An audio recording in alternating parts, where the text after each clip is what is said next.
옆 사람에게 인사해 주시겠어요? 나가든지 보내든지 하십시오. 저는 여러분이 선교를 나가든지 아니면 나가는 분들을 잘 기도와 물질로 후원해서 보내주시든지, 보내는 선교사가 되시든지 아니면 떠나는 선교사가 되시든지 할 수 있었으면 좋겠습니다. 허브 예배는 매주 일요일 오후 2시 양재 온누리교회 기쁨홀에서 예배하고 있습니다. 유튜브와 카카오톡에서 온누리교회 허브대학교를 검색해 주시거나 인스타그램에서 허브_워십을 검색해 주시면 영적인 콘텐츠를 함께 하실 수 있습니다.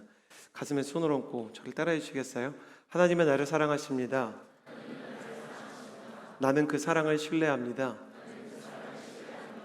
주님은 나의 유일한 길과 진리 생명이십니다.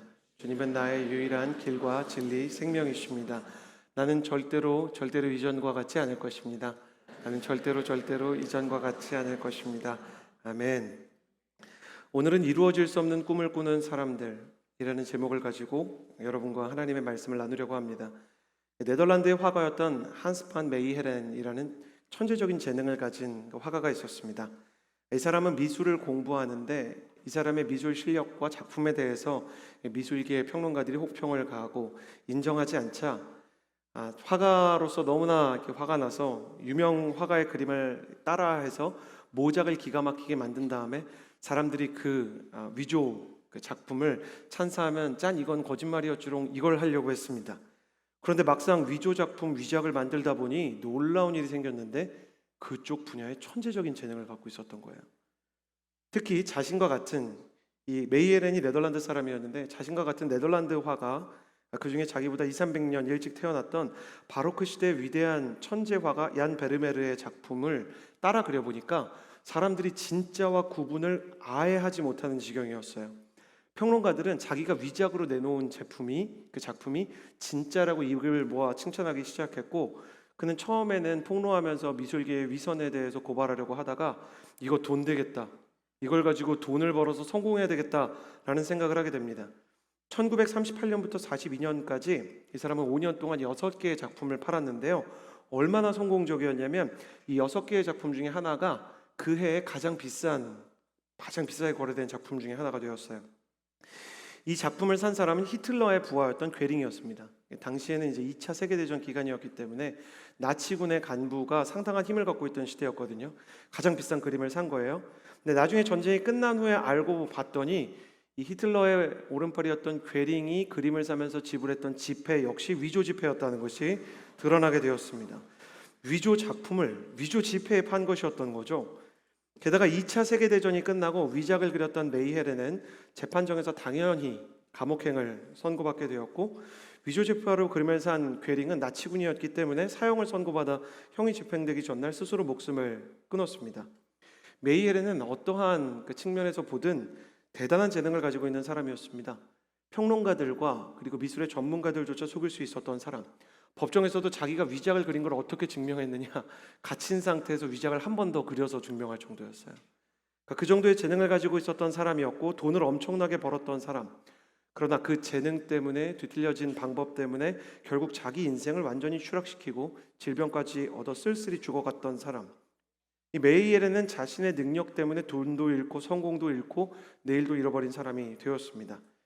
그는 놀라운 재능을 가지고 있었지만 그 재능을 가지고도 이루어질 수 없는 성공과 부와 명예를 꿈꾸었던 사람이었던 것입니다. 오늘 말씀에서도 비슷하게 재능을 가지고 능력을 가지고 있었지만 이루어질 수 없는 꿈을 꿨던 사람들이 등장합니다. 바로 고대 도시 바벨의 사람들입니다. 1절에서 2절 말씀 같이 한번 읽어보았으면 좋겠습니다. 1절과 2절 말씀 함께 읽겠습니다. 시작. 당시 온 세상에는 언어가 하나였으며 같은 말을 썼습니다. 사람들이 동쪽에서 와서 신할 땅 평원을 발견하고는 그곳에 정착했습니다. 말씀을 통해서 바벨 사람들의 특징 세 가지를 살펴보려고 하는데요. 먼저 바벨이라는 것은 탑의 이름이 아니라 도시의 이름입니다. 그러니까 바벨 시티예요.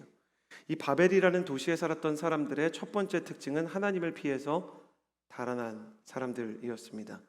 사람들이 동쪽에서 왔다. 그들은 동쪽 사람이다. 여기서 동편이라고 번역된 동쪽이라고 번역된 케뎀이라는 단어는 창세기가 11장까지 오는데 무려 5번이나 사용된 단어입니다. 성경에서 동쪽이라는 단어가 굉장히 많이 있는데 케뎀이라는 단어는 히브리어에서 특정한 의미를 가지고 사용됩니다. 모두 에덴에서 멀리 떨어진 동쪽을 의미할 때 쓰여졌던 단어입니다. 2장에 2번, 3장과 4장과 10장에 등장하는 이 단어는 에덴에서 멀리 떨어진 곳, 가인이 아벨을 죽이고 달아났던 곳을 의미하는 단어입니다. 이 장면을 통해서 우리는 중요한 사실을 배우게 됩니다. 노아의 후손들이 다시 하나님을 떠나서 하나님과 거리를 벌리기 시작했다는 것입니다. 그들은 모두 노아의 후손이었습니다. 은혜가 무엇인지 알 수 있었고 하나님의 은혜로 살아남은 은혜의 생존자의 후예들이었습니다. 그러나 그렇다고 해서 그들이 노아의 믿음과 은혜까지 상속한 것은 아니었습니다. 여러분 기억하십시오. 믿음의 집안에서 태어났다고 다 믿음을 상속하는 게 아닙니다. 은혜가 충만한 공동체에 내가 소속되어 있다고 해서 그 은혜가 다 내 것인 것은 아닙니다. 여러분에게 정말로 여러분의 어머니가 가지고 있는 수준의 믿음들이 있습니까? 허브 공동체가 만약 정말 하나님께서 은혜를 주셔서 뜨겁다고 가정해 봅시다.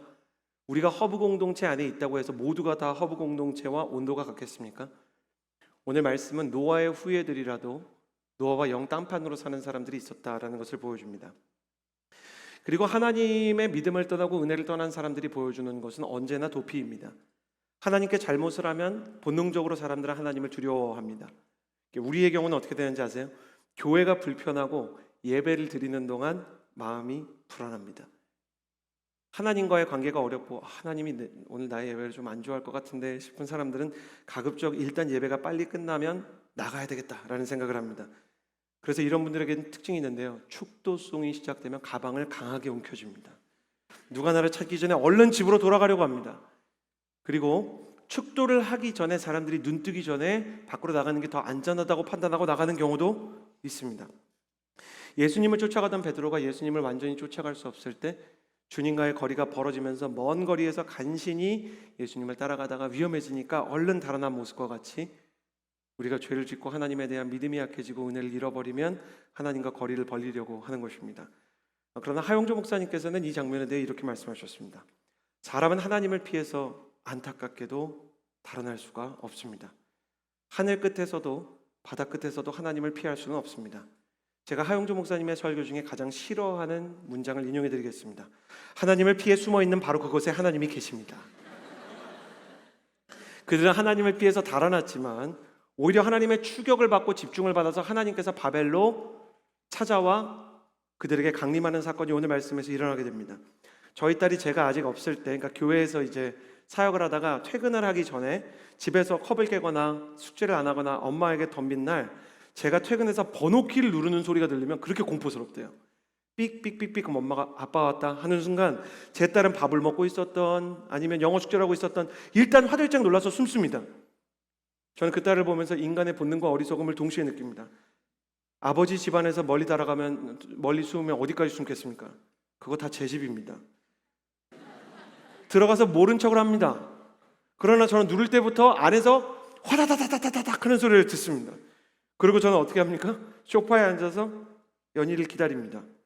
딸이 나올 때까지 기회를 줘봅니다. 연희가 한참 망설이다가 나와서 아빠 컵을 깼어요. 잘못했어요. 그러면 안아주고 그럴 수 있다고 얘기해 줍니다. 여러분 하나님께서 우리가 하나님과 멀어지실 때 하시는 일이 이와 같습니다. 경험해 보신 분들 오른손만 가슴에 얹어보시는 거예요. 나는 하나님과 멀어져 있는데 하나님이 자꾸 내 주변에서 서성거리는 걸 느껴본 적이 있다. 하나님이 자꾸 서성거리고 은혜 받는 사람이 옆에서 자꾸 심란스럽게 하나님의 은혜 얘기하고 그리고 말씀 듣는데 내 얘기인가? 에어뼈 빼게 만들고 하나님께서 자꾸 내 인생 가운데 서성이는 것입니다. 여러분 임마누엘이라는 단어는 은혜가 있을 때는 정말 감동이고요. 은혜가 떨어졌을 때는 공포입니다. 갓 위더스가 아니고 갓 서라운더스예요. 우리 주변에 하나님께서 맴돌고 계시다는 겁니다. 그러나 그것이 은혜입니다. 제가 아빠가 돼가지고 딸이 이렇게 거실에 앉아가지고 기다려보니까요. 큰 소리 내기 전에 기다릴 때 아빠한테 가는 게 제일 안전하다는 것을 배웁니다. 제가 이렇게 보면서 쟤는 누굴 닮았나 그러면 하나님이 저한테 그럽니다. 연희 용서하고 방으로 들어가서 회개는 해야 되는 거 알지? 그러니까 제가 잘못한 걸 보게 하시려고 너 딸이 숨는 것처럼 나한테서 숨어 있구나 얘기하실 때가 있더라고요. 하나님께서 큰 소리 안 내실 때 저도 웬만하면 겁을 내면서 가까이 가려고 합니다. 그리고 저희가 잘 하는 멘트가 있습니다. 하나님, 제가 망치려고 그런 건 아니고요. 잘하려고 그랬는데 이게 잘 안 됐습니다. 진심입니다. 여러분, 어떤 목회자가 설교를 하려고 하는데 설교 한번 오늘 망쳐볼까? 이렇게 하는 사람 없습니다. 순장이 순모임 하는데 오늘 순원들 마음 다 괴롭게 해볼까? 이런 사람 없습니다. 예배 드리면서 오늘 예배는 그냥 뭐 제껴볼까? 이러는 사람 없습니다. 마음에는 원이로 돼 육신이 약한 겁니다. 하나님, 제가 죄인이어서 부족해서 그만 이렇게 하나님께 또 죄를 짓게 됐습니다. 그러면 하나님께서 고백하는 자에게 은혜를 만나게 해주시는 것입니다. 하나님께서 내 주변에서 서성거리실 때, 당신을 기다려주실 때 못 이긴 척하면서 하나님 가까이로 나아가는 은혜가 있게 되기를 예수님의 이름으로 축복합니다. 바벨 사람들에 대해서 배우기 위해서 한 장 전에 나와 있는 창세기 10장 8절에서 10절까지의 말씀을 좀 읽어봤으면 좋겠습니다. 창세기 10장 8절에서 10절까지의 말씀, 바벨을 세운 사람에 대한 이야기입니다. 함께 읽겠습니다. 시작. 구스는 또 니므롯을 낳았는데 니므롯은 땅의 첫 용사였습니다. 그는 여호와 앞에서 강한 사냥꾼이었습니다. 니므롯처럼 여호와 앞에 강한 사냥꾼이라는 말도 이 때문에 생겨났습니다. 그의 나라와 시작은 시날 땅에 있는 바벨, 에렉, 약갓, 갈레였습니다. 니므롯이라는 사람이 태어났는데 이 니므롯은 용사였다. 이 용사라는 단어는 뭐 이해하기 쉽게 히어로 같은 사람이었다. 사람들이 다 우러러보고 대단한 힘과 전략을 가진 사람이었다. 특별히 이 사람은 사냥을 했다고 합니다. 고대 시대로 갈수록 사람들이 농사를 짓는 것보다 사냥을 하는 것이 더 수월했던 시대입니다. 천연 화학 비료를 만드는 시대가 올 때까지 사람들은 농사를 지어가지고 안정적인 수입을 거두지 못했기 때문에 사냥을 하는 사람들이 많이 있거나 아니면 사냥과 농사를 병행하거나, 그런데 농사라는 것은 이 땅의 영향을 많이 받는다면 사냥이라는 것은 사냥을 하는 사냥꾼의 역량이 큰 영향을 끼쳤기 때문에 사람들은 뛰어난 사냥꾼을 마치 그 시대에 우리로 치면 인플루언서, 셀럽처럼 생각을 했습니다. 하나님이 보시기에도 참 놀라울 정도로 강한 사냥꾼이었다라는 칭호를 받은 사람. 그러나 이 니므롯이라는 이름의 뜻은 뭐냐면 반역자라는 뜻입니다. 이 사람은 하나님이 보시기에 반역자 같은 사람이었습니다. 이 사람은 분명 여호와 앞에서 강한 사냥꾼이었다고 기록하고 있는데, 여기서 히브리어로 여호와 앞에서라는 뜻은 하나님에게 맞서서라는 뜻입니다.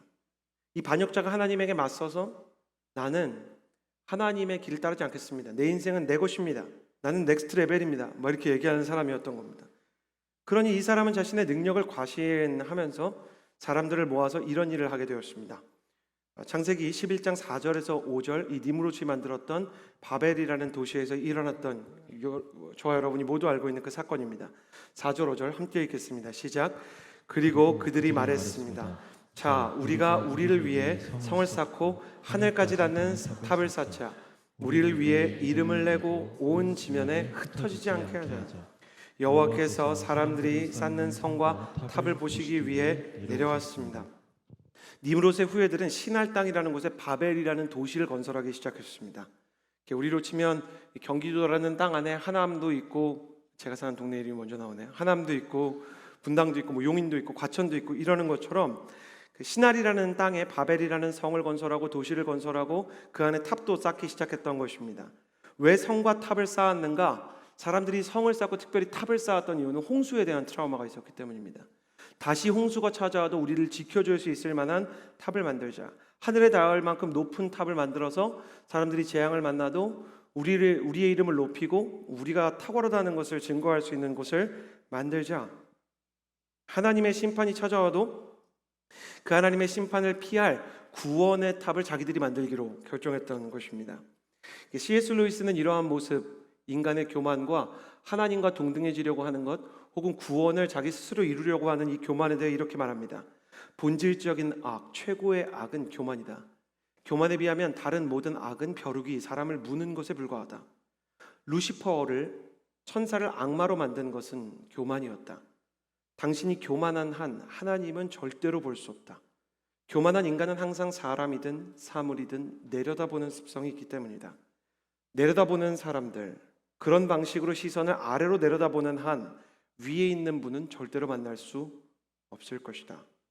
실제로 하나님께서 5절 말씀에 바벨을 심판하기 위해 하늘로부터 땅으로 내려오고 계셨지만 바벨 사람 중에 하나님께서 하늘에서 땅으로 내려오는 것을 보는 사람은 아무도 없었습니다.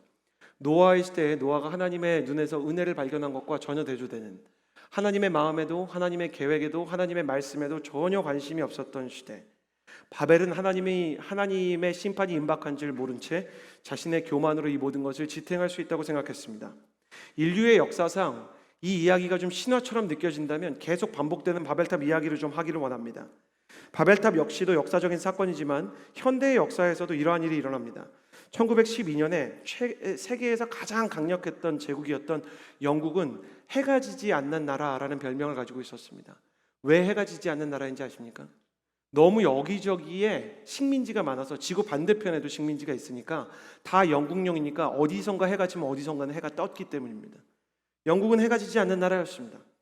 그리고 그 위용을 자랑하기 위해 기업가들이 오만방자한 것들을 여러 가지 자신들의 문화와 그리고 명품과 자신들의 모든 건축 속에 쏟아붓기 시작합니다. 그 중에서 정말 걸작이라고 부를 만한 기술과 그리고 화려함의 집약체는 배였습니다. 46,328톤, 지금으로 쳐도 엄청나게 큰 배입니다. 만들기가 쉽지 않은 배. 당시 세계 최대의 배였고요. 길이만 265m짜리 배였습니다. 깊이는 20m, 폭은 30m가 됩니다. 그러니까 높이가 20m고요. 그냥 길이로는 265m, 그리고 이제 폭으로는 30m 되는 초호화 여객선을 세운 거죠. 이 배에 사람들을 태우고요. 영국에서부터 미국까지 이 배를 보내면서 사람들을 여기에 당신이 부자라면 이 배를 타야 된다 하면서 걸었던 신문 광고 슬로건이 뭐였는지 아십니까? 공식 슬로건입니다. 하나님조차 이 배를 침몰시킬 수는 없다. 이 배의 이름은 타이타닉입니다. 하나님조차 침몰시킬 수 없다고 이야기했던 그 배는 출항한 지 얼마 되지 않아 승객의 80%가 사망하는 항해 역사상 가장 심각한 사고를 내버리고 말았던 것입니다. 이처럼 교만은 파선의 불씨가 되고 재앙의 불씨가 됩니다. 그러나 우리는 이러한 재앙 속에서 역으로 성경을 읽음으로써 하나님의 숨은 축복의 의도를 파악할 수 있습니다. 반대로 생각해 봅시다. 교만이 재앙의 불씨가 된다면 겸손은 축복의 문이 될 것입니다. 많은 분들이 어떻게 하면 겸손할 수 있을까요? 이렇게 물어봅니다. 모르겠습니다. 일단 저는 이렇게 겸손한 사람이 아니어가지고 저도 궁금합니다. 메일을 몇 통 받은 적이 있는데 목사님 어떻게 하면 겸손할 수 있습니까? 그래서 제가 메일로 이렇게 농담했습니다. 지체께서 보시기에는 제가 겸손해 보이나요? 그래서 이게 농담으로 보낸 메일인데 진담으로 답받았습니다. 아니요, 뭐 딱히 그렇게 보이진 않습니다. 목사님이라 그래도 알까봐 이렇게 보낸다고 하는 겁니다. 저는 교만한 사람이라 어떻게 하면 겸손해질 수 있을까? 근데 제가 겸손한 사람들을 어려워하고 좀 동경하고, 어려워하고 동경하기 때문에 좀 가까이 하고 싶어 합니다. 어려워하지만 뭐라도 사주면서 배우고 싶어 하고, 왜 그런 심리 있지 않습니까? 영적으로 좀 안 좋으면 영적으로 좋은 사람 어떤 때 만나고 싶은 것처럼. 그래서 겸손한 사람들한테 물어봤는데 성경을 통해서도 그리고 개인적으로 겸손한 사람을 통해서도 겸손의 두 가지 귀한 노하우를 배우게 되었습니다. 겸손의 첫 번째 비결은 하나님의 이름을 높이는 것입니다. 여러분, 이렇게 하는 거 겸손 아닙니다. 쳐다보지 마세요. 주목하지 마세요. 기대하지 마세요. 이러면 겸손해지는가? 그건 자존감이 낮은 겁니다. 저는 아무것도 못해요. 그건 실제 사실입니다. 하영조 목사님 앞에서 어떤 목사님이 이렇게 막 풀이 죽어가지고 낙심하고 있었습니다. 왜 그래? 자기 그랬더니 여러 가지 잘하는 게 많은 목사님인데, 목사님 제가 오늘의 교회가 계속 선교를 향해서 나아가는데 영어를 못해서 고민입니다. 하영종 목사님이 어깨를 두드리시면서 그랬다는 겁니다. 슬퍼하지 마. 사실이잖아. 하영종 목사님의 MBTI는 ENTP입니다. 근데 하 목사님이 그런 이야기를 하는 걸 들으면서 실제로 못하는 거 못한다고 얘기하는 건 대단한 겸손이 아니다. 그건 하나님이 원하시는 겸손이 아니라는 것을 배웁니다. 실제로 하영조 목사님과 그리고 영적인 지도자들에게 무엇이 겸손입니까? 라고 물어봤을 때 스스로를 깎아내리는 것보다 훨씬 더 좋은 방법을 알려줬던 것은 하나님을 높이라는 것입니다. 하나님을 높여라. 하나님을 높이는 사람은 하나님께서 주목할 만한 사람입니다. 왜냐하면 그 사람이 잘 될수록 하나님의 이름이 영광스러워집니다. 그 사람이 성공할수록 그 사람이 드러나지 않고 그 사람을 인도해 주신 하나님의 은혜가 여러 군데에 드러나서 다른 사람도 하나님을 생각나게 하는 것이죠. 시편 91편은 여러분이 청년의 시기에 꼭 읽어봐야 되는 시편 중에 하나입니다. 여기는 하나님과 우리의 관계를 풍성하게 하는 비밀들이 들어있습니다. 시편 91편과 103편은 어딘가에 적어두고 자주 읽으십시오. 91편 14절에 이런 말씀이 있습니다. 하나님이 이르시되 그가 나를 사랑한즉 내가 그를 건지리라. 그가 내 이름을 안즉 내가 그를 높이리라. 하나님은 하나님을 사랑하는 자를 더 사랑해 주시고 하나님의 이름을 아는 사람을 높여 주신다는 것입니다. 바벨 사람들은 말씀에서 우리가 우리를 위해 성을 쌓고 탑을 쌓자, 주어가 항상 나고 우리입니다. 어떤 때는 나보다 우리가 더 교만한 용어로 쓰일 때가 있습니다. 사람들의 이기심은 개인일 때보다 집단일 때 훨씬 더 심각해집니다. 평소에는 멀쩡한 이탈리아 사람들도요, 축구를 하면서 나폴리와 로마가 붙게 되면요, 사람들이 서로를 막 때리고 방화를 하고 난리가 나는 더비들이 일어날 때가 있습니다. 우리나라 사람들도 평소에는 온건하고 그냥 여행 온 사람 볼 때 아무 감정이 없다가 한일전으로 누가 붙게 되고 한국과 일본이라는 민족 감정으로 붙게 되면 이 집단에 불타오르는 마음이 사람의 자아를 분열시키고 강팍하게 하는 때가 있는 것입니다. 하나님께서 하나님의 사람들의 특징은 무엇인가? 주어를 의도적으로 하나님으로 자주 쓰는 겁니다. 이거는 하나님께서 해주셨습니다. 하나님이 은혜 주시면 잘 되지 않을까요? 어떻게 될지 모르지만 그래도 하나님은 아시겠죠. 나쁜 걸 주시겠습니까? 이렇게 고백하는 것이죠. 목사님, 말만 바꾸는 게 무슨 의미가 있습니까? 20대인 청년 여러분에게 성경적인 지혜를 말씀드리고 싶어요. 이 시대는 여러분에게 사단의 거짓말을 줍니다. 충동이 곧 진심이라고 얘기해요. 충동대로 말해야 솔직하고 진실한 사람이라고 가르칩니다. 그거 아니에요. 그건 어리석은 사람이에요. 자매 여러분, 한번 생각해 보세요. 언니가 미장원에 갔다 왔는데 머리를 왜 저렇게 잘랐을까? 이런 생각이 든다고 언니 그 머리 돈 주고 잘랐어? 이렇게 얘기하기 시작하면 공동체 다음 주에 하늘로 옮겨야 되는 겁니다. 어떤 형이 막 운동하는데 전혀 달라진 게 없는데 야, 운동하니까 상쾌한데 형은 해도 근육이 안 생길 것 같은데 이렇게 얘기하는 거는 인생 가운데 화를 불러오는 말인 거예요. 화나면 화나는 대로, 미우면 미운 대로, 짜증나면 짜증나는 대로, 충동대로 말하면 보통은 죄를 말하게 됩니다. 그러면 어떻게 해야 됩니까? 말씀에서 이야기하는 대로, 훈련받은 대로, 시키는 대로 말해보는 것입니다. 성경에서는 할렐루야라는 단어를 씁니다. 할렐루야에서 야는 야훼고요, 할렐루는 praise, 그냥 명령하는 겁니다. 네 감정과 상관없이 찬양해라. 그러니까 성경은 감정대로 한다고 진실한 사람이라고 얘기하지 않습니다. 여러분, 제가 아버지가 되고 제 아내가 엄마가 돼 보니까요, 감정대로 애 키우면, 그러니까 성질대로 이야기 다 하고 살면 애가 정서적으로 건강할 수가 없습니다. 애가 견딜 수가 없습니다. 난 그럼에도 불구하고 상처받았는데 그건 진짜 100분의 1, 1000분의 1도 안 되는 겁니다. 하고 싶은 말이 너무 많은데 삼키면서 간 게 그 정도 상처입니다. 큰 상처라고 생각할 수 있습니다. 그래도 감사해야 됩니다. 삼킨 게 더 많을 수 있는 것입니다. 훈련받은 대로 하고 순종하는 대로 하는 겁니다. 하나님께서는 말씀을 통해서 세상을 창조하셨습니다. 이건 뭘 보여줄까요? 하나님께서 우리의 말을 통해서 역사하실 수 있는 여지가 있다는 겁니다. 우리는 하나님의 형상이기 때문에 말을 바꿔야 됩니다. 말을 바꾸면 인격이 바뀌고, 인격이 바뀌면 운명이 바뀝니다. 하나님이 나의 인생의 주어로 고백되기 시작하면 진짜 내 인생을 하나님께서 운영해 주시고 운전해 주시고 인도해 주십니다. 하나님께서 내 인생의 뱃머리에 타서 노아의 방주 때 나눴던 조향장치 없는 박소 같은 배를 하나님의 보트로 운행해 주시는 것입니다. 사람은 조향장치 정도를 통해서 운행을 하지만 하나님은 해류를 움직여서 항해를 하시는 분이십니다. 사람이 할 수 없는 일을 하시는 분이십니다. 그러므로 우리 인생에 의도적으로 하나님께서 하셨습니다. 하나님께서 저한테 은혜 주셨습니다. 이렇게 고백하십시오. 그리고 듣는 사람도 그거 비웃지 마십시오. 오늘 설교 들었다 그거 하는 거야? 뭐 이런 거 하지 마십시오. 그거는 그 사람의 영적인 도약을 깎아내리는 사단의 편에서 쓰임을 받는 겁니다. 어떤 사람이 좀 오그라들어도 야, 그래도 말씀 들은 대로 바로 적용한다, 훌륭하다, 이렇게 얘기하면 하나님이 이렇게 생각하는 겁니다. 본능과 상관없이 축복을 하려고 쟤도 애를 쓰는구나. 그리고 하나님께서 그를 축복해 주는 것이죠. 겸손의 비결 두 번째는 함께하는 사람을 높여주는 것입니다. 손흥민 선수가 어제 3골을 넣어서 해트트릭을 했습니다. 주님 감사합니다. 손흥민 선수가 해트트릭을 하는데 제가 마음 가운데 너무 평강과 감격이 있더라고요. 손흥민 선수 볼 때마다 힘이 납니다. 손흥민 선수를 지금 손흥민 선수 그 프리미어리거로 키운 데에는 그의 아버지 손흥정 씨가 큰 일을 하셨습니다. 손흥정 씨는 축구에 대해서도 태도를 가르치고 그 태도가 인생에 적용될 정도로 바른 태도와 자세에 대해 굉장한 식견을 가진 인물입니다. 손흥민 선수가 골을 넣어도 아버지로서 엄청 혼내는 날이 있었다고 합니다. 항상 어떤 때 혼내는가? 동료에게 충분히 감사를 표현하지 않았을 때. 너는 공격수라서 윙어라서 골을 넣을 수 있지만 수비수로 있거나 후방에 있는 수비형 미드필더들은 골을 넣을 기회가 상대적으로 적은데, 그렇다 그래서 그 사람들이 승리에 기여한 게 너보다 적다고 할 수 있느냐?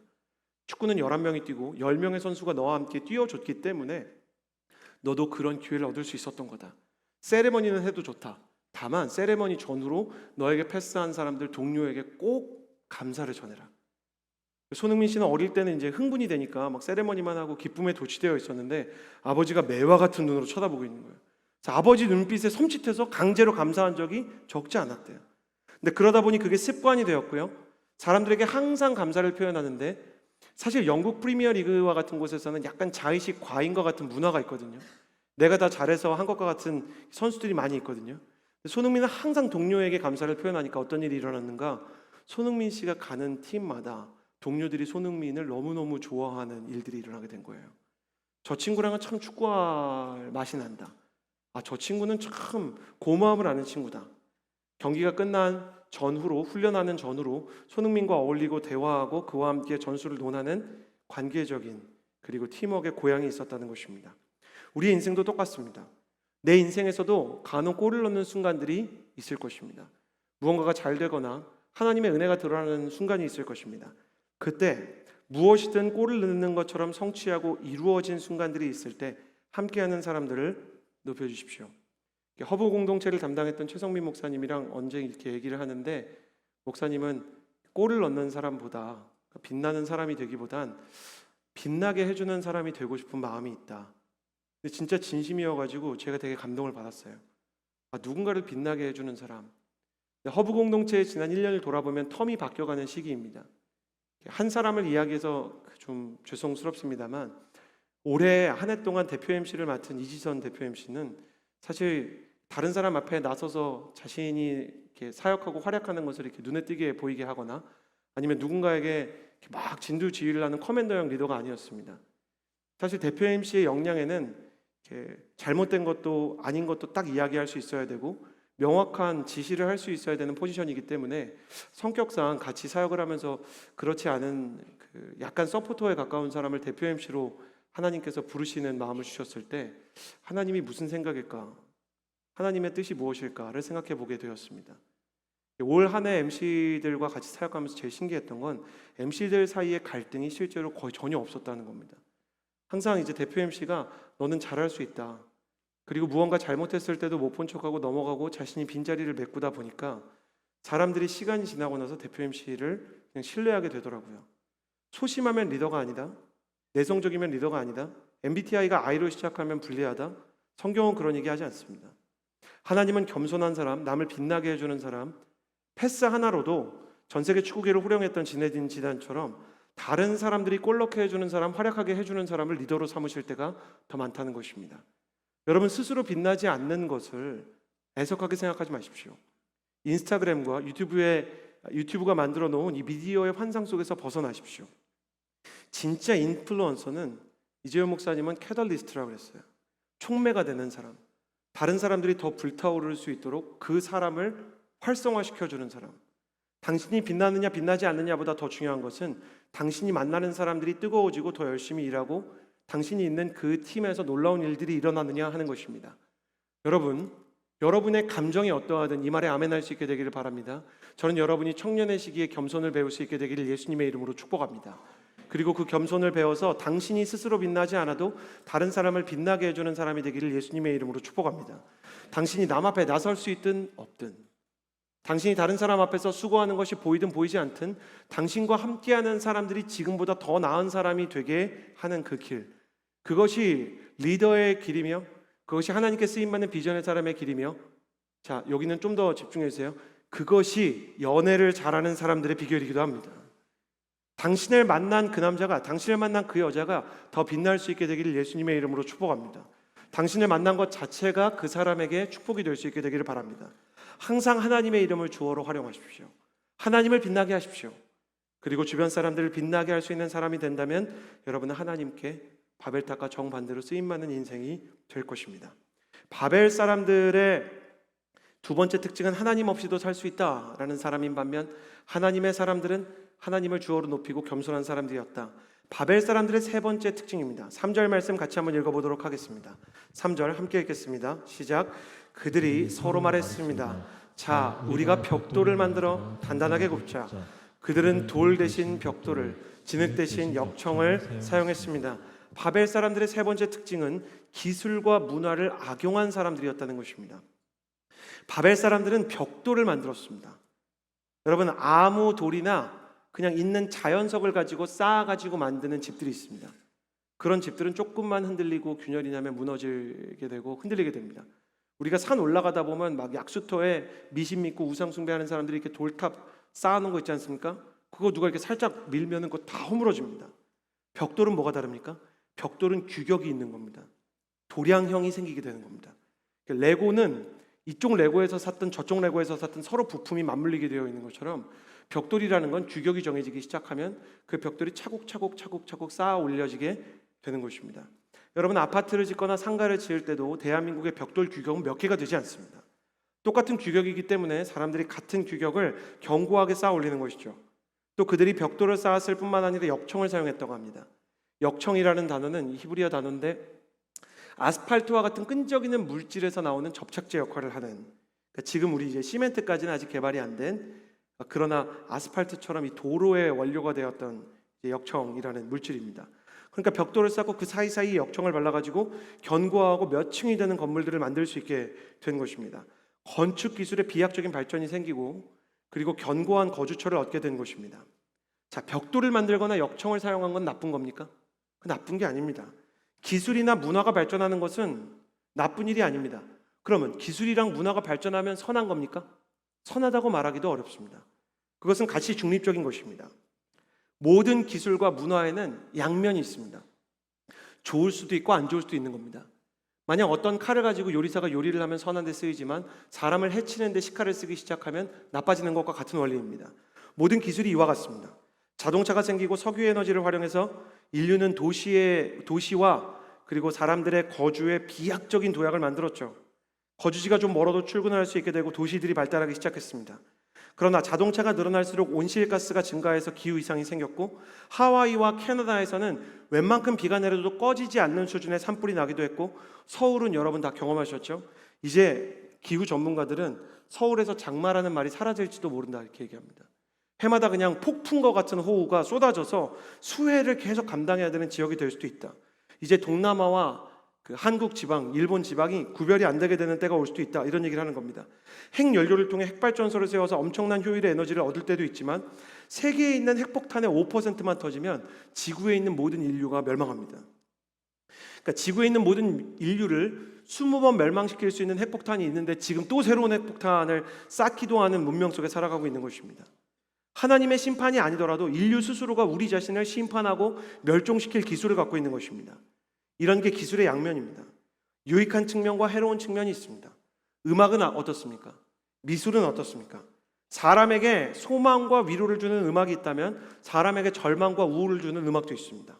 하나님을 생각하게 하는 영화가 있다면 하나님을 원망하게 하는 영화도 존재합니다. 바벨의 사람들은 기술과 문화를 하나님을 대적하는 데 썼습니다. 당신은 그들과 달라야 합니다. 기술이든 문화든 재능의 크기보다는 재능의 방향이 중요합니다. 여러분, 수많은 청년들이 재능의 크기를 늘리기 위해서 기도합니다. 더 나은 음악 기술을 가지기를 원합니다. 더 탁월한 영상 기술을 가지기를 원합니다. 더 높은 수능 점수를 가지기를 원합니다. 더 좋은 학벌이나 회사의 이름을 가지기를 원합니다. 그러한 것들은 그 자체로 축복이거나 하나님의 도우심이라고 말하기 어렵습니다. 그 도구를 가지고 내가 무슨 일을 하느냐가 중요한 것입니다. 여러분, 그것을 주시면 하나님께서 여러분에게 음악적인 재능을 더해 주시면, 하나님께서 여러분에게 영상의 기회를 더 주시면, 여러분이 가고 싶은 학과나 회사에 가게 해주시면 그것을 통해서 무엇을 하시려고 하십니까? 여러분, 여러분의 인생 가운데 하나님께서 내게 능력 주시면 무엇을 할 것인가 방향에 대한 고민을 하십시오. 또 영적으로 장애를 일으키고 하나님의 성품과 다른 마음을 가지게 하는 문화들을 멀리하십시오. 너무나 많은 문화들이 무비판적으로 수용하면 하나님에 대해서 매우 비판적이고 매우 염세적이고 성경에 대해서 비꼬는 문화들이 너무나 많은 시기입니다. 유튜브든 넷플릭스든 디즈니 플러스든 웨이브든 수많은 플랫폼에서 예수 그리스도의 진리와 예수 그리스도의 실체에 대해, 성경에 대해 반역하는 문화들이 끊임없이 나오는 바벨탑의 새로운 미디어가 넷상에 세워지고 있는 시대입니다. 계속 세워지겠습니까? 하나님께서 내려오셔서 모든 것을 흩어버리기 전에 멈춰야 합니다. 하나님을 대적하는 모든 회사는 결국 망하게 될 것입니다. 하나님을 대적하는 모든 학자들은 끝내는 지옥에 가게 될 것입니다. 하나님은 결코 좌시하지 않으실 것입니다. 그러므로 나의 인생 가운데 주어진 기회와 재능과 은사를 통해서 어떤 일을 할 것인가, 여러분 그 방향에 대해 눈을 뜰 수 있게 되기를 바랍니다. 바벨 사람들은 정리하면 하나님을 피해 달아나 하나님 없이도 살 수 있다고 장담하는 니므롯의 후예들이었습니다. 심지어 자신에게 주어진 기술과 문화가 발전하면 발전할수록 그 재능과 기회를 악용해서 하나님을 대적했습니다. 그들은 하나님 없이 날마다 번영하는 도시의 내일을 그렸습니다. 바벨의 사람들은 타이타닉이 침몰하는 것처럼 이루어질 수 없는 꿈을 꾸는 사람들이었습니다. 하나님께서는 바벨탑을 허물어뜨리지 않으시고 미완성의 흉물로 남겨놓으셨습니다. 제가 이 바벨탑을 생각할 때 북한의 류경 호텔이 생각납니다. 북한의 류경 호텔이라고 아십니까? 너무너무 높고 삼각형으로 장엄하게 지어진 건물인데 막 이렇게 빛도 들어오고요. 거기 막 LED가 휘황찬란합니다. 문제는 뭔지 아십니까? 호텔인데 안에 전기가 안 들어와요. 호텔인데 안에 객실이 다 완성되어 있지 않아요. 빛 좋은 개설구입니다. 그걸 가지고 뭐라느냐, 대형 LED 전광판처럼요, 거의 뭐 그 롯데타워만한 호텔에다가 그냥 김정은 장군님 막 이런 거 탄생 이런 것만 그냥 보내는 거예요. 그거 전력 낭비고 건축 낭비입니다. 그걸 보면서 사람들이 김정은 장군님의 대업과 위상에 대해 생각하겠습니까? 세계적인 조롱거리가 되는 것입니다. 하나님은 바벨탑을 미완성인 채로 그냥 버려둬 버렸습니다. 건물은 무너져서 폐허가 되는 것보다 더 끔찍한 게 미완성인 채로 폐가가 되는 겁니다. 여러분, 폐허가 되는 인생보다 조롱받는 폐가가 되는 인생이 더 끔찍한 것입니다. 하나님은 그 바벨탑을 박제해 버리셨습니다. 그들의 꿈은 이루어지지 않고 영원히 미완성이 되어버렸다. 만약에 우리도 바벨의 사람들처럼 하나님을 피해서 달아날 수 있다고 생각한다면, 하나님 없이도 나의 재능과 내게 주어진 기회와 내게 주어진 타이틀로 내 인생의 내일을 만들어갈 수 있다고 느낀다면, 내가 가지고 있는 학문과 예술과 기술의 재능이 나의 인생을 담보한다고 생각한다면, 여러분 너무 미안하지만 여러분의 끝 꿈은 영원히 미완성이 될 것입니다. 여러분의 내일은 여지없이 흔들릴 것입니다. 여러분의 연애가 흔들릴 것이고, 여러분의 관계가 흔들릴 것이고, 내일이 흔들리고, 그리고 여러분의 인생 가운데 처참한 어려움이 찾아올 수도 있습니다. 하나님은 그렇게 미완성의 꿈으로, 폐허가 되어버리는 비전으로, 내 인생은 저렇게 허탈하고 모래성과 같이 흩어지는 것이었구나, 그렇게 그 사람을 무너지게 할 수도 있습니다. 하나님은 사랑의 하나님이신데 왜 그런가? 그것은 하나님의 기가 막힌 뜻이 있습니다. 물론 하나님은 바벨의 사람들을 심판하셨지만 멸망시키지 않으셨습니다. 그리고 11장에 이어 12장에는 새로운 기회들이 등장합니다.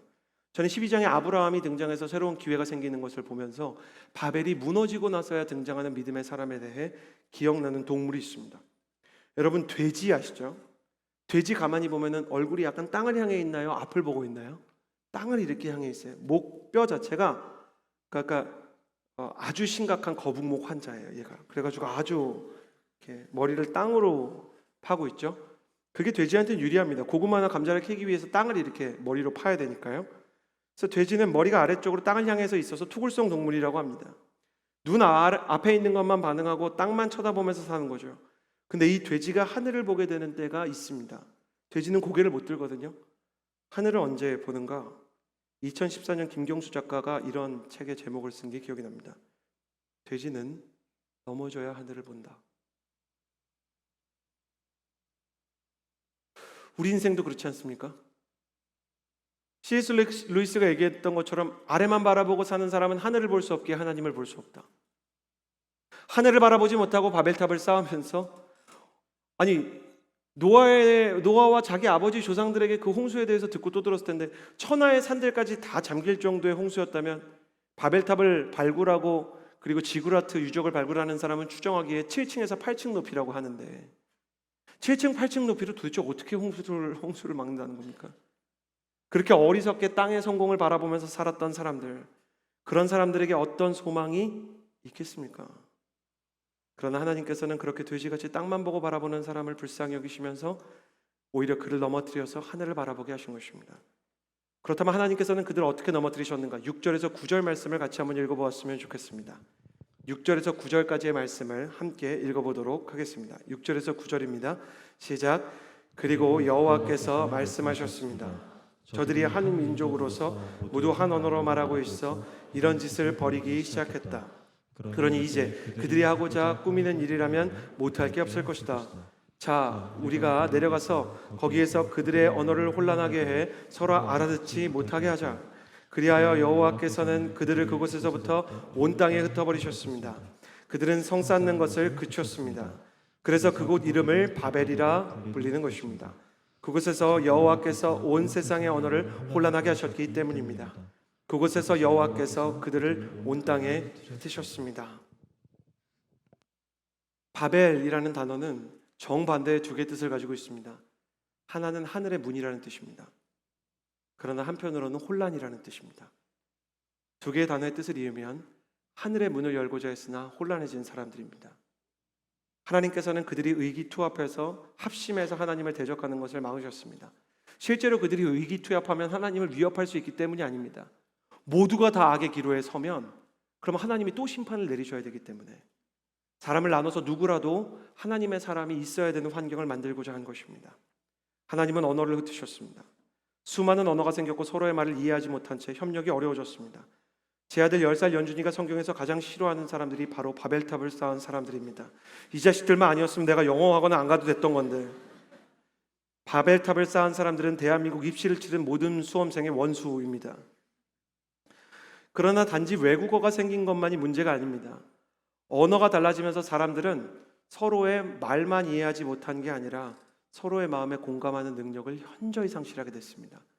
아라고 말해도 어라고 알아듣고 힘들다고 말해도 별거 아니네 라고 알아듣게 한 것입니다.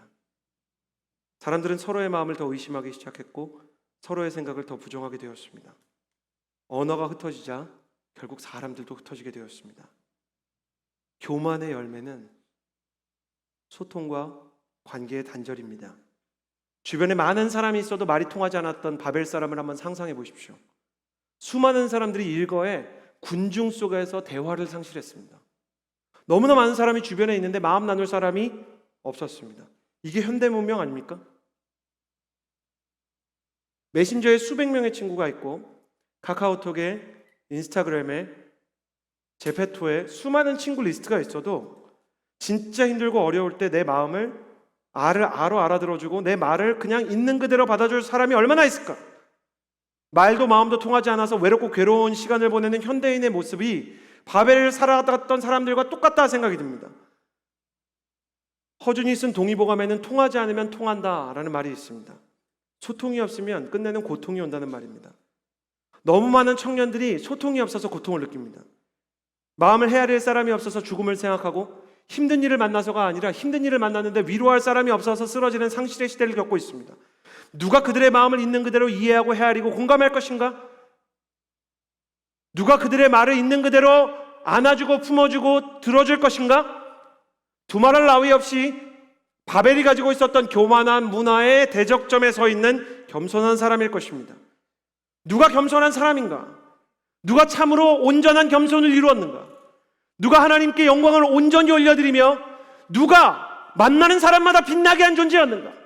이를 완벽하게 실행한 자가 있었는가? 하나님께 모든 영광을 올려드리고 만나는 사람마다 변하게 했던 그런 사람이 있단 말인가? 있습니다. 그분이 바로 우리 구주 예수 그리스도이십니다. 바벨탑은 땅에서 하늘에 닿겠다고 탑을 쌓다가 모래성처럼 폐허가 되어버렸지만 오히려 예수님께서는 그들을 불쌍히 여겨서 완전한 하늘에서 바벨로 흩어진 사람들을 향해 내려오셨습니다.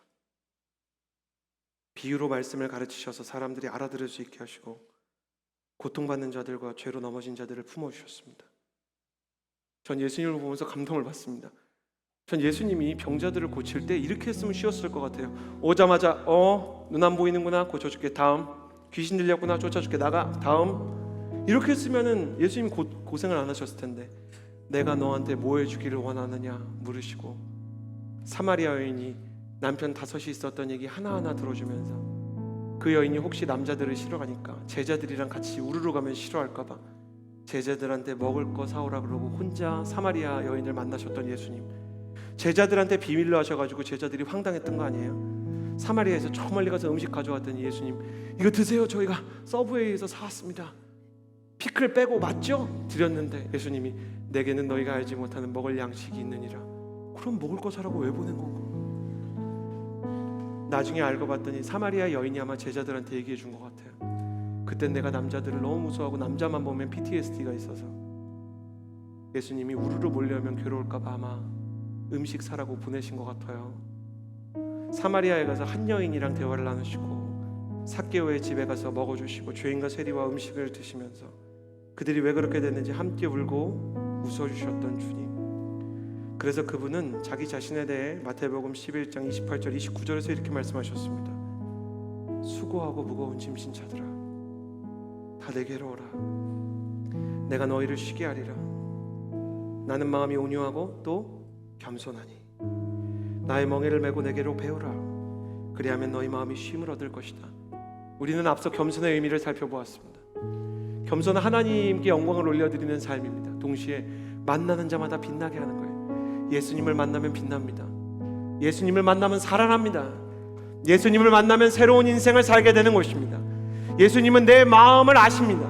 나도 몰랐던 내 마음의 상처를 아시고, 나도 내가 이상하다고 생각했던 내 분노의 원인과 우울의 원인을 아시고, 다른 사람을 욕하고 싶지 않고 죽음과 절망을 묵상하고 싶지 않지만 자꾸만 생각이, 말이, 태도가 글러가는 내 마음을 너무나 불쌍하게 여기시며 아는 것입니다.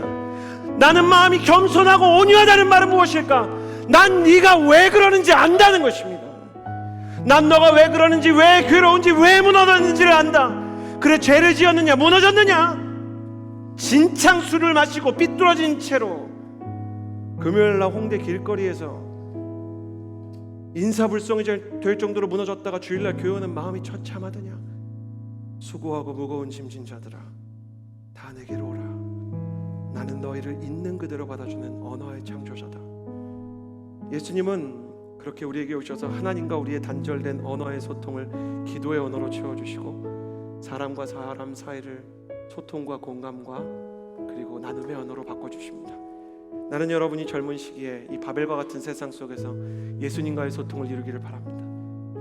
그분의 소통과 그분의 마음을 닮아 예수님을 만나는 사람마다 쉼과 위로를 얻었던 것처럼 여러분을 만나는 사람도 그렇게 되기를 바랍니다.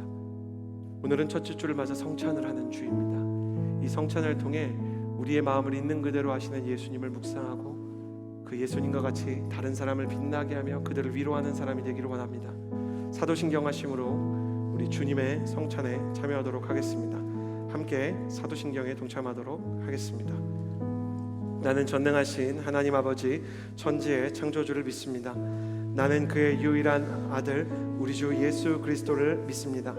그는 성령으로 잉태되어 동정녀 마리아에게 나시고 본디오 빌라도에게 고난을 받아 십자가에 못 박혀 죽으시고 장사된 지 사흘 만에 죽은 자 가운데서 다시 살아나셨으며 하늘에 오르시어 전능하신 아버지 하나님 우편에 앉아 계시다가 거기로부터 살아있는 자와 죽은 자를 심판하러 오십니다.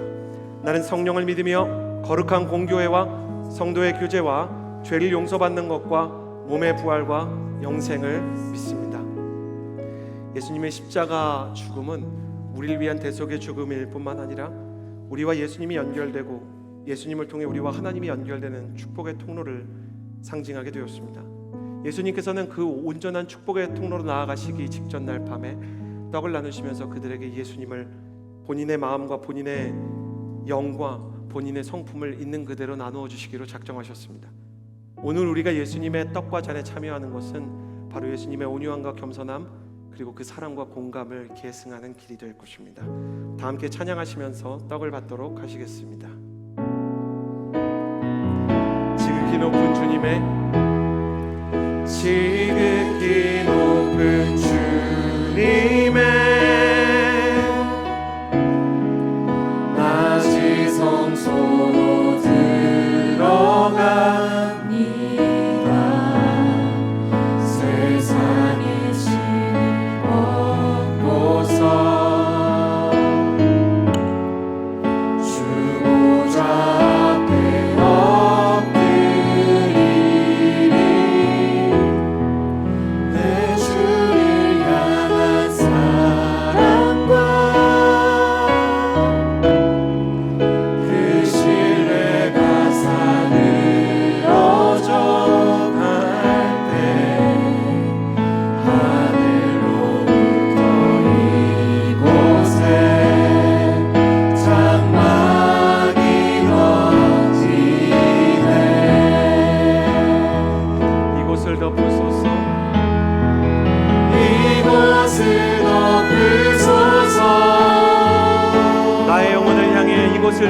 비추소서.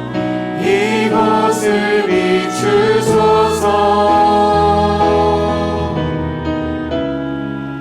내 안에 무너졌던 모든 소망 다 회복하리니. 이곳을 지나소서. 이곳을 지나소서. 이곳을 만지소서. 내 안에 죽어가는 모든 예배 다 살아나리라. 한 손을 가슴에 얹고 나의 영혼을 축복하며 이곳을 덮으소서. 이곳을 덮으소서. 주님, 나의 영혼과 성품을 비춰 주옵소서. 이곳을 비추소서. 내 안에 무너졌던 모든 소망 다 회복하리니.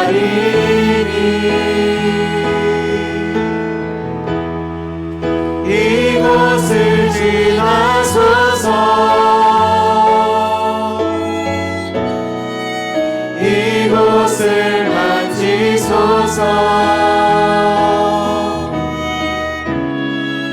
내 안에 죽어가는 모든 예배 다 살아나리라.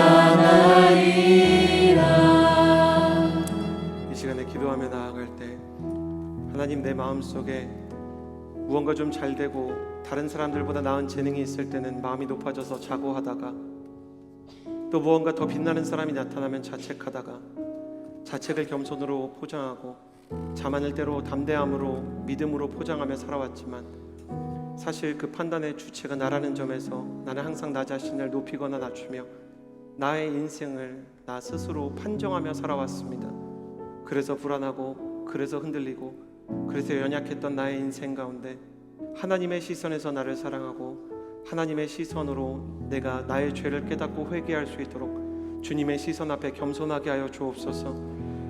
모든 행사 속에 특별히 주님을 높이게 하여 주시고, 또 사람을 빛나게 하는 겸손을 배우게 하여 주옵소서. 나의 인생 가운데 교만의 탑이 무너지도록, 나의 인생 가운데 겸손의 탑이 재건되도록 주님 앞에 간절히 기도하며 나아갑시다. 기도하겠습니다. 거룩하신 하나님 아버지, 기도하며 나아갑니다. 나의 인생 가운데 하나님께서 부어주시는 그 거룩한 사랑과 은혜가 있을 수 있도록 도와주옵소서. 생명의 떡이 되어주셨던 예수 그리스도, 주님의 성품과 말씀과 진리를 우리에게 전해주시기 위하여 스스로 양식이 되셔서 우리의 먹이가 되신 주님, 우리가 이 떡을 먹는 것을 넘어서 예수 그리스도의 그 살과 생명과 예수 그리스도의 성품에 참여하는 자가 될 수 있도록 하여 주옵소서. 겸손하게 하여 주옵소서. 교만과 싸우게 하여 주옵소서. 하나님 아버지, 내 인생의 방향들이 정해지게 하여 주시고 나의 재능을 헛되이 사용하지 않게 하여 주시며, 하나님께서 내게 주신 기회들을 소중히 생각하고 주님의 이름을 높여드리는 사람으로 쓰임받게 하여 주옵소서.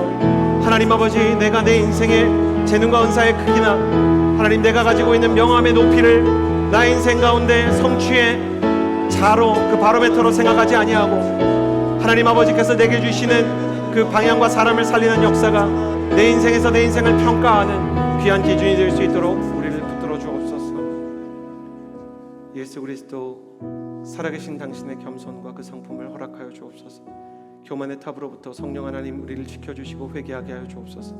예수님의 이름으로 기도드렸습니다. 아멘. 주 예수님께서 잡히시던 밤에 빵을 들어 감사하시고 떼시면서 말씀하신 것처럼 이것은 너희를 위해 주는 내 몸이니 이 일을 행해 나를 기념하라 하셨습니다.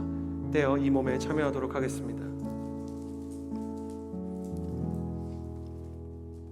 이어서 찬양하며 분잔에 예수 그리스도의 보혈에 참여하도록 하겠습니다. 함께 보혈을 지나 찬양하겠습니다.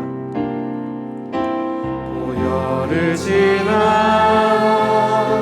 하나님 품으로, 보혈을 지나 아버지 품으로, 보혈을 지나 하나님 품으로,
보혈이 내 영을 새롭게 하시네. 존귀한 주 보혈이 내 영을 새롭게 하네. 이 시간에 기도하며 나아갈 때 예수 그리스도께서 사람의 마음을 있는 그대로 헤아려 주시고 소통에 어떤 고통도 괴로움도 없으셨던 것처럼 나도 누군가의 이야기를 들을 때 내 안에 있는 상처나 경험이 다른 사람의 말을 듣는 필터가 되기를 원치 않습니다. 나의 상처 때문에 불통하지 않도록, 나의 죄 때문에 불통하지 않도록 예수님의 소통과 그 공감을 내게 허락하여 주옵소서. 청년 예수 그리스도 그 십자가의 하나님의 아들을 그 마음을 구하며 함께 영적인 소통과 공감의 그리스도 앞에 한 걸음씩 나아가겠습니다. 기도하겠습니다. 신실하신 하나님 아버지, 영적으로 소통하며 공감할 수 있게 하여 주옵소서. 아픔을 아픔으로 들을 수 있고 타인의 마음을 헤아릴 수 있는 사람이 될 수 있도록 도와주옵소서. 아픔이 있는 곳에 예수 그리스도의 사랑을, 위로와 격려와 사랑을 하나님께서 부어주시는 그 놀라운 역사로 한 사람 한 사람을 살리고 세우는 사람이 될 수 있도록 주님, 우리 한 사람 한 사람을 향하여 부어주시는 은혜와 그 사랑을 향해 한 걸음씩 나아가 예수 그리스도의 마음을 가지고 살아가는 이 시대의 청년 예수 그리스도의 사람이 되게 하여 주옵소서. 좋으신 하나님 아버지, 예수님의 마음을 담기를 원합니다. 그 예수 그리스도의 마음을 본받으며 한 걸음씩 주와 함께 동행하는 사람이 되기를 원합니다. 내 마음 가운데 청년 예수 그리스도의 마음을 허락하여 주옵소서. 내 마음 가운데 살아계신 하나님의 아들 그 예수 그리스도의 경청하는 능력과 예수 그리스도께서 말하셨던 방식으로 말하고 들었던 방식으로 들을 수 있는 능력이 있게 하여 주옵소서. 나의 능력, 나의 말하기, 나의 듣기를 맹신하지 않게 하여 주시고 나 자신이 교만하지 않게 하여 주시고 예수님의 은혜로 인해서 새롭게 듣는 귀가 열려 하나님의 음성을 듣고 사람의 마음을 듣는 예수의 사람이 될 수 있도록 하여 주옵소서. 가는 곳마다 사람의 숨어있는 아픔들과 사람의 숨어있는 그 하나님 동기들과 꿈들이 드러나게 하여 주시고 아팠던 부분들을 진단할 수 있는 영혼의 의사 예수 그리스도의 반차를 쫓아 사람을 치유하고 살리는 하나님의 사람들이 될 수 있도록 은혜를 더하여 주옵소서. 식후에 또한 예수께서 잔을 들고 말씀하셨습니다. 이 잔은 내 피로 세운 새 언약이니 이해를 행해 마실 때마다 나를 기념하라. 이 보혈은 우리를 위해서 예수께서 모든 연약함을 치유하기 위해 흘려주신 보혈입니다. 함께 잔을 마시도록 하겠습니다. 마지막으로 함께 기도하며 나아갈 때 다 같이 자리에서 일어나서 기도하며 나아갈까요? 여러분, 세상의 바벨의 사람들은 우리에게 재능의 크기를 키우면 너에게 성공이 보장될 것이다 라고 말합니다. 네가 다른 사람보다 상위 클래스가 되고 네가 다른 사람보다 좋은 차를 타고 넓은 집에 살고 좋은 직업을 가지고 있고 더 높은 수능 점수를 가지고 있으면 그게 너의 인생을 보장해 준다고 얘기합니다. 그러나 하나님께서는 기술이 발전하고 바벨탑이 쌓여가도 기술과 문명과 문화의 진보가 사람을 업그레이드 시키는 것이 아니라 그 은사와 그 방향이 사람을 새롭게 한다고 말씀하셨습니다. 사랑하는 여러분, 모든 상황 가운데 집중하며 주님 앞에 기도하며 나아갈 때 살아계신 하나님 아버지, 내 은사와 내 재능이 일천하고 내가 가진 지혜와 내가 가진 성품이 다 너무 가난하여 거렁뱅이와 같은 사람이지만 심령이 가난한 자는 복이 있다고 말씀하셨고 개들도 주인의 땅에서 떨어지는 주인의 상에서 떨어지는 부스러기를 먹는다고 하셨으니 주님, 나의 은사의 방향을 더하여 주시고 주님, 나의 인생의 섬김 가운데 하나님 아버지의 놀라운 인도하심을 허락하여 주셔서 남들보다 빠르지 않아도 바른 방향으로 가는 사람, 주님과 같은 방향으로 걸어가는 사람이 되게 하여 주옵소서. 주님, 나의 가난하고 부족한 인생을 사용하여 주옵소서. 내게 비전을 주시고 이 바벨과 같은 세상 속에 주님의 영광을 드러내는 사람이 되게 하여 주옵소서. 두 손 하늘을 향하여 들고 주여 한번 부르짖고 기도합니다. 주여!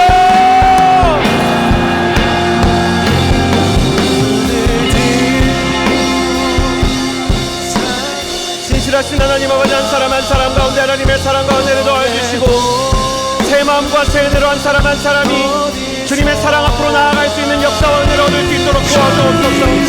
천지를 지으신 하나님, 한 사람 한 사람의 재능과 인생을 디자인하신 하나님, 주님의 손안에 오리지널 디자인이 있습니다. 주님의 오리지널 디자인 밖에 그 어떤 축복이 없는 것입니다. 세상은 색깔이 성을 만들고 세상은 또 없지만 가정의 문이 있다고 얘기합니다. 세상 사람들은 너의 의사가 높고 성공할 수 있으면 물질이 만든 주위의 문을 열고 성공이 바로 지상 최고의 가치가 되는 지상 주위의 기준이 된다고 합니다.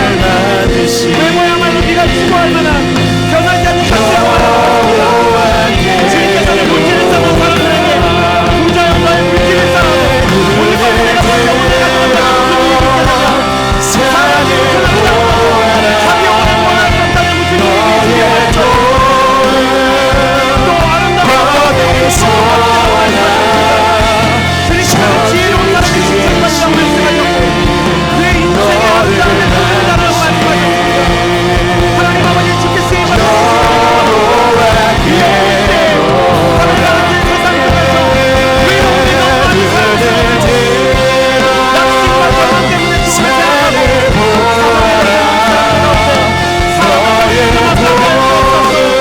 사람을 살리는 그릇이 아니었어서 사람을 살리는 프로그램을 만들게 하는 것이었어서 사람을 살리는 회사요 영혼을 지어주는 사람에게 하나님 나의 인생에 은사로 주님께 쓰임받는 청년들이 일어나게 하여 주님께 원치라는 사람들 주님께 받는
산을 보아라. 너의 도움 어디서 오나. 천지 지으신 너를 만드신 여호와께로다.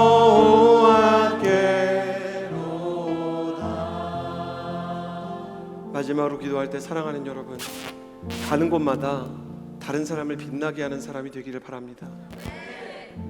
너무나 많은 사람들이 빛날 수 없어서 스스로 죽음을 생각하고 타인까지 죽이면서 자신의 어두움을 파묻으려고 합니다. 하나님, 이 시대에 내가 만나는 사람마다 빛나게 하는 사람이 되게 하여 주옵소서. 하나님, 내가 빛나지 않아도 다른 사람을 빛나게 하는 하나님의 사람이 될 수 있도록 나의 영혼 가운데 하나님의 힘을 허락하여 주옵소서. 그렇게 주님의 은혜를 구하며 다른 사람을 빛나게 하는 인생이 되게 해달라고 마지막으로 주여 한번 부르짖고 기도합니다. 주여! 이곳에서 선교사님을 빛나게 하여 선교지의 복음에 비추는 사람들이 되어주옵소서. 주님, 어린아이들이 비추고 내가 뭘 잘하는지 모르고 이곳에서 천국은 축제가 없어서 사랑에도 나는 예배하네. 이곳에서 예배하네.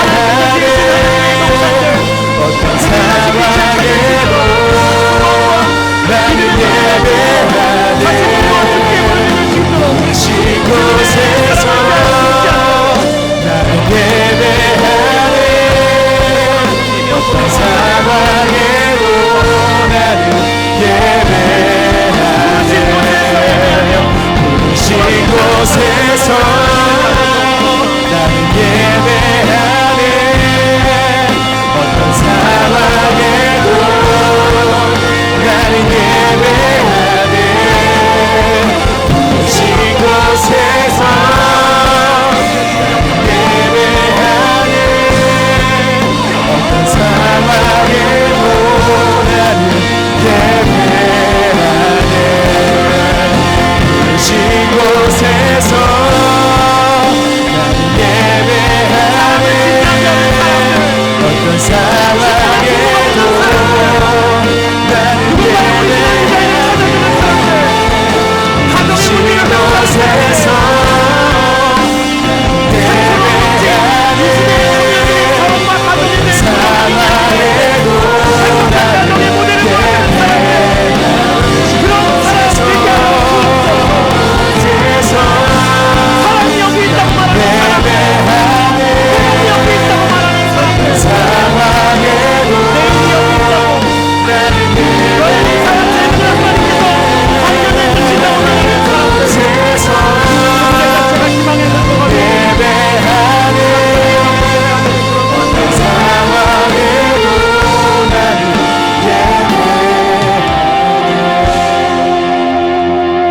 사망으로 가득 찬 세상 속에서 생명이 여기 있다고 이야기할 수 있는 생명 대신 예수 그리스도의 사람들, 내일이 없다고 말하는 사람들 속에서 길이 여기 있다고 말하는 길 대신 예수 그리스도의 사람들, 세상은 모든 것이 상대적이고 가정이며 진리며 모든 것은 그냥 사람이 정하기 나름이라고 거짓말을 속삭이는 세대 가운데 진리이신 예수 그리스도를 선포하는 사람들, 세상 가운데 길이요 진리요 생명이 있으며 희망과 소망과 하나님의 성장의 가능성과 행복한 사랑과 회복이 있다고 이야기하는 청년 예수 그리스도의 제자들이 이 자리에서 세워지게 하여 주옵소서. 가는 곳마다 사람을 빛나게 하고 일으키며 안진뱅이를 일으키고 눈먼 자를 다시 보게 하는 예수 그리스도의 그 일을 하는 사람들, 예수 그리스도께서 말씀하신 바 나의 말을 믿고 순종하는 자는 내가 한 일보다 더 큰 일을 하리라 약속하신 그 말씀이 참이라는 것을 보여주는 바로 그 청년 선교사 복음 전포자들, 하나님의 쓰임을 받는 비전의 사람들이